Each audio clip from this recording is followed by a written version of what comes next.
Assalamualaikum warahmatullahi wabarakatuh dan salam sejahtera. Kembali lagi bersama saya Rusdi Syarif.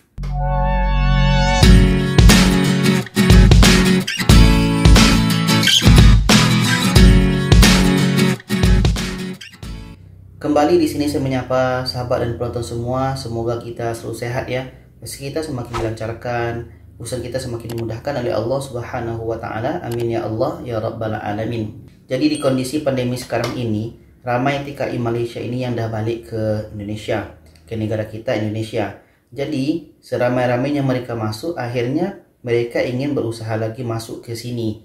Ada yang permitnya mati, itu harus diuruskan dulu. Harus berbincang dengan majikannya bagaimana seharusnya, nanti bisa disambung. Dan bagi yang permitnya hidup, itu apalagi bisa masuk sekarang.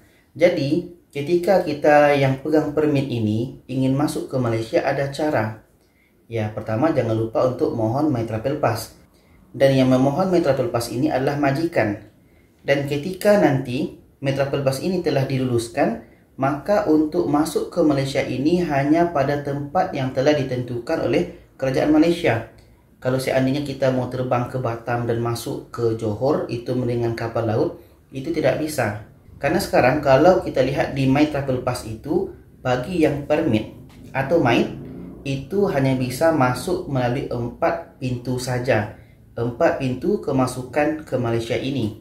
Yang pertama adalah KLIA. Ya, ini nanti seperti MAS atau Garuda dan lain-lain. Dan pintu yang kedua adalah KLIA 2 bagi yang AirAsia dan pesawat-pesawat lainnya.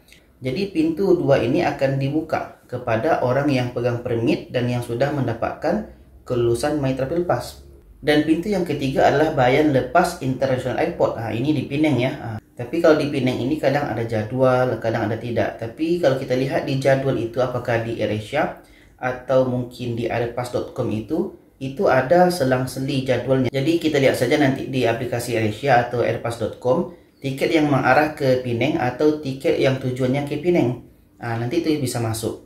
Dan pintu yang keempat adalah Sultan Ismail Senai International Airport, ini di Johor Bahru. Jadi hanya 4 ini saja yang buka pintu masuk bagi kita yang pegang permit atau MITE nih.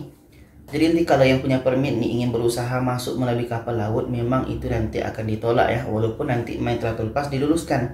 Jadi seperti yang saya bilang di awal tadi, bagi kita yang punya permit ini atau yang permitnya mati ini bisa berhubung dengan majikan. Nanti majikannya akan membantu bagaimana proses masuk ke Malaysia ini. Apalagi sekarang untuk satu majikan ini hanya bisa mendaftarkan atau memasukkan warga negara asing ini sebagai pekerja hanya 30 orang, dibatasi. Dan untuk kedepannya ini juga banyak pembatasan pekerja warga asing untuk masuk ke Malaysia ini, itu banyak dibatasi. Itu berdasarkan yang disampaikan oleh Perdana Menteri Malaysia saat ini. Jadi bagi kita yang pemegang permit masuk ke Malaysia ini, mudah-mudahan urusan kita selalu dimudahkan oleh Allah Subhanahu wa taala. Amin ya rabbal alamin. Itu saja, jangan lupa share. Terima kasih. Wassalamualaikum warahmatullahi wabarakatuh.